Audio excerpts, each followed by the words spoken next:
car culture. I am Christine Louise, and we are here in beautiful Los Angeles at LA Speed Shop, here to talk to Chris Richardson. You may know him from Pawn Stars. His bikes have been in countless magazines. He's traveled all around the world as an invited builder. He's sponsored by Sailor Jerry, Frey Noir. He just got back from the Hot Bike Tour and also Artistry in Iron, which takes place in Vegas. Let's see if he will talk to us and let us know about his new collaboration, which will be shown in Verona, Italy next year. He's collaborating with Danny Schneider of Hard Nine Choppers in Switzerland and the infamous Buck Wild, painter extraordinaire. Now let's go meet the guy that I'm lucky enough to call a good friend. Buck Wild and Chris and his lovely wife. Good, how are you? And this is lovely wife, Fiona, that he's been married for how long? Forever. 15 years, and they have two beautiful, beautiful kids. And here's the handsome, talented Buck Wild. Hi. Doesn't look like he's got much sleep. What's happening is that Danny from Switzerland, he knows that we're here shooting this, so he's trying to shake me up. Yeah. So he's sending me bad pictures that he's taken of me. Let's see the bad picture that this guy took. He's trying to set me up and trying to shake me up, and even though because he's not here, he can do it from there. Exactly. Don't be jealous, Stanley. Don't be jealous. Yeah. Wait. I won't show it to you. Okay, hold on. Blow it up. I know what a dick! He was the king of getting bad pictures of all of us. You know what he's doing?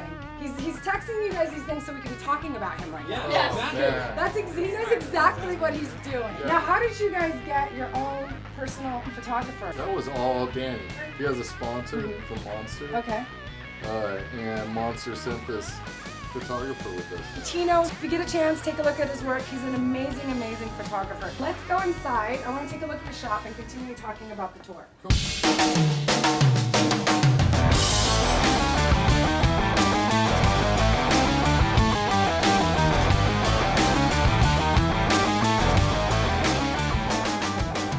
Sponsored by Sailor Jerry. Yes. So when did that happen, and how long have you been sponsored by them? Mark, that runs Sailor Jerry, comes in. He goes right into my shop. He points at my bike. He says, "I want this bike." And I was like, "Yeah, man, it's not for sale. Right. It's my own bike."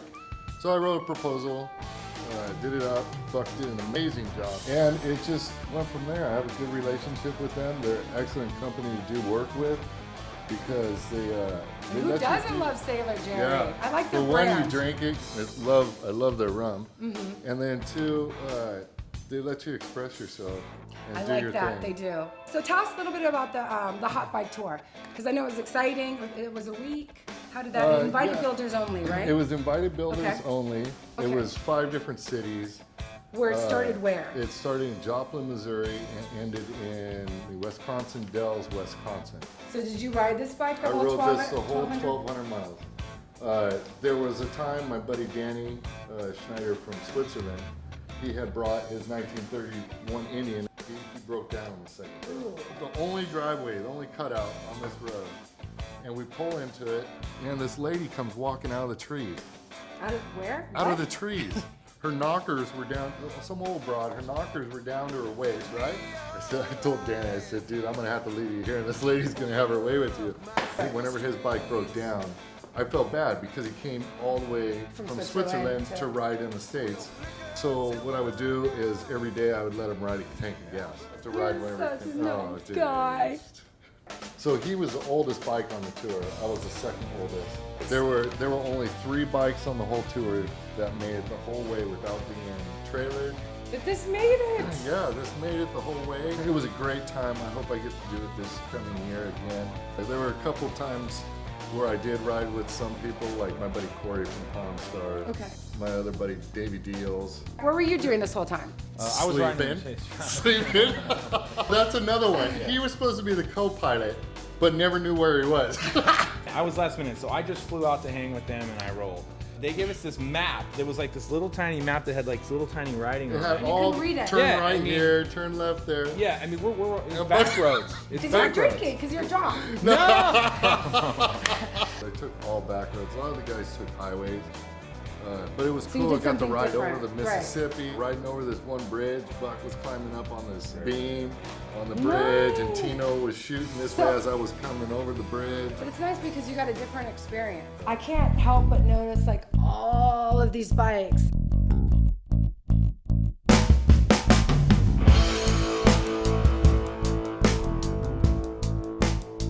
Well, it sounds like you guys have so many stories and you guys have such a amazing chemistry. What I want to know is like, how did you guys get involved with each other?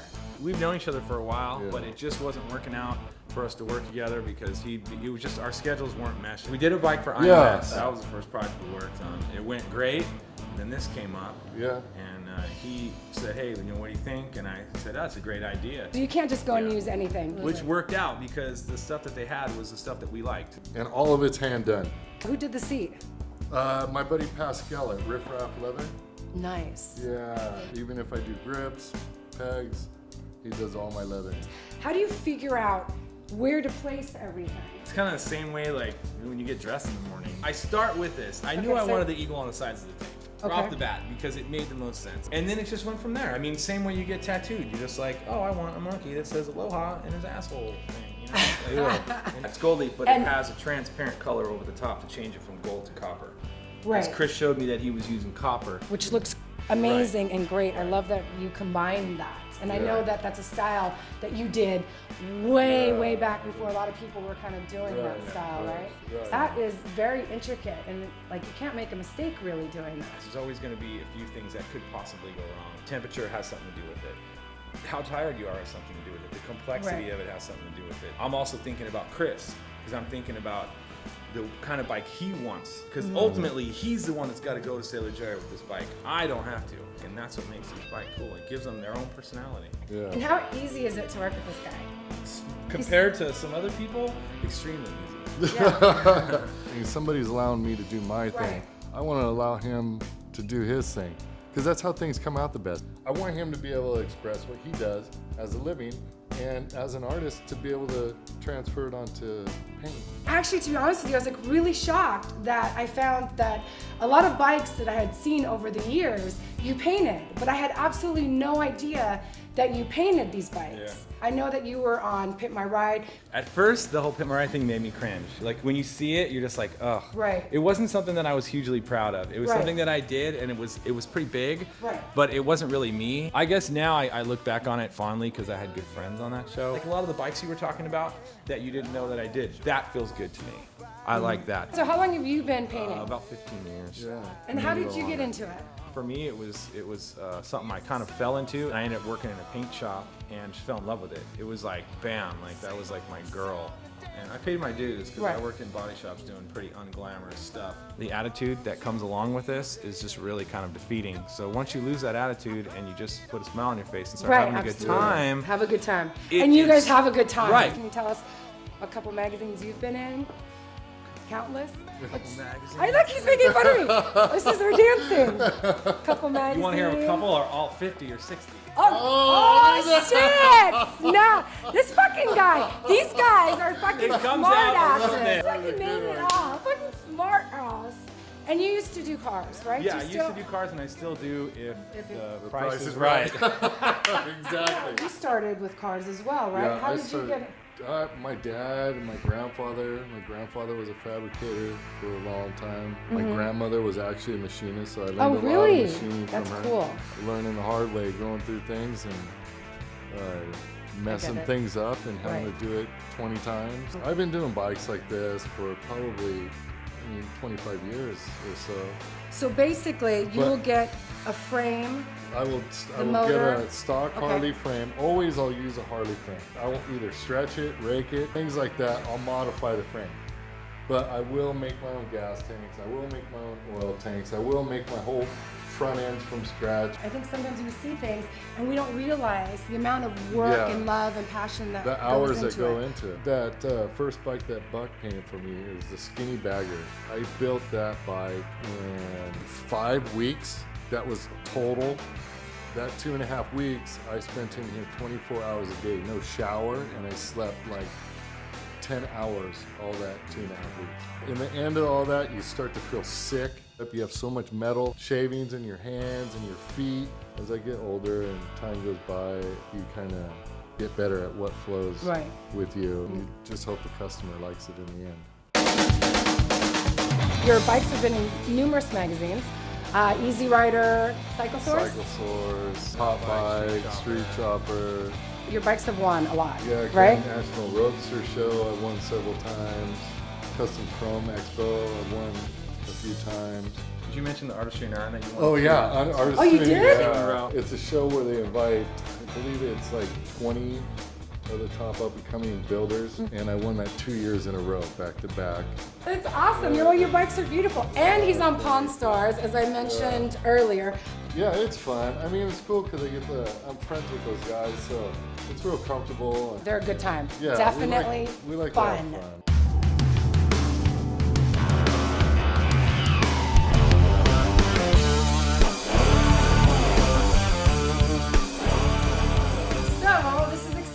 So the Verona show in Italy, 2015. You guys and Danny are collaborating on a bike. This is it. I'm going to be tearing the whole thing apart. The only thing we're keeping is the motor, trans, and frame. Me and Danny have a similar style, and then Buck knows our style.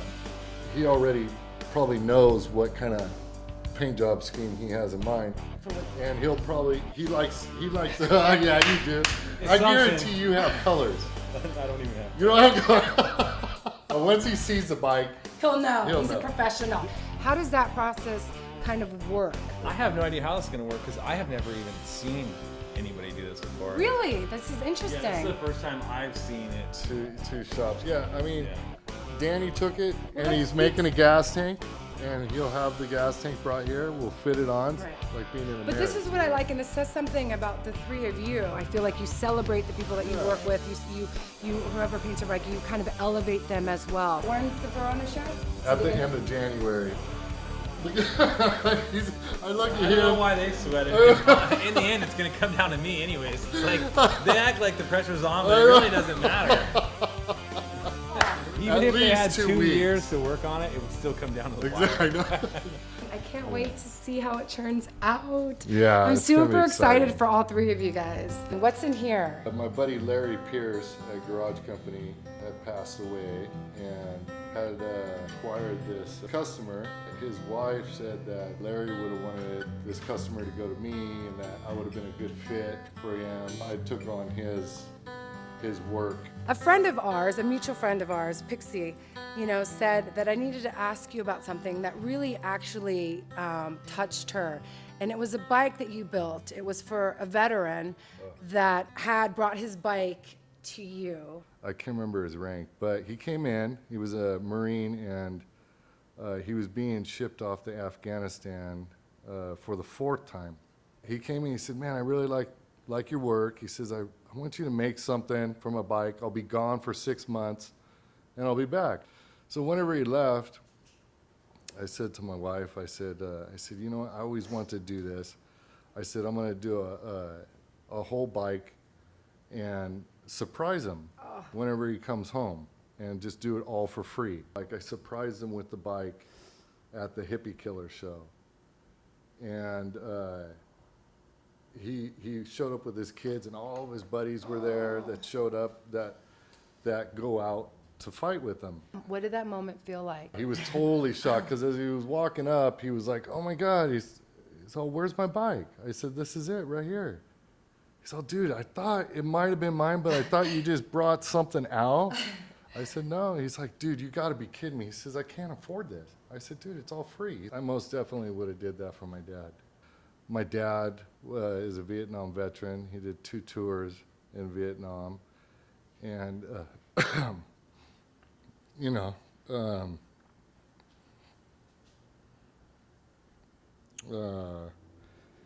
so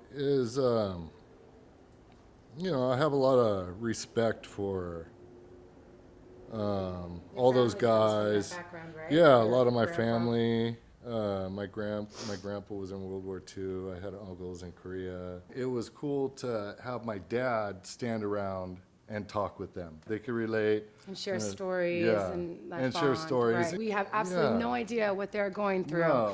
No. And back whenever my dad was coming home, all the soldiers were treated like shit.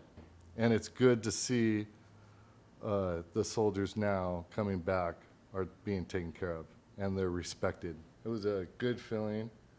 I wasn't doing it to make myself happy. I was doing it to make him happy, and I was wanting to do something for him. I just wanted people to get a glimpse of what I see in you. You just contribute so much to my life and to other people's lives, and your work is absolutely amazing. What does the future hold for you, Mr. Richardson? More filming with Pawn Stars. I'm hoping I get this commercial for Lucas Oil. You know, you try to get as many irons in the fire as you can, and hopefully one or two pan out. I got some really big, solid bikes coming up. Obviously the one we're doing for Verona. Verona's a big thing. I've got a big deal with House of Color, which is my choice of paint. SEMA is in Las Vegas. It's a aftermarket car show. Yeah, it's coming up. Can we ask you some questions? Absolutely not. It's nice to be able to air out how we started, where we came from, how we learned this, and where we're going. I'm Christine Louise, and this is Classic Car Culture. I want to say thank you so much for having me here, Chris. Problem. And thank you to Buck Wild. We are going to go have lunch now. This is Classic Car Culture. Let's go.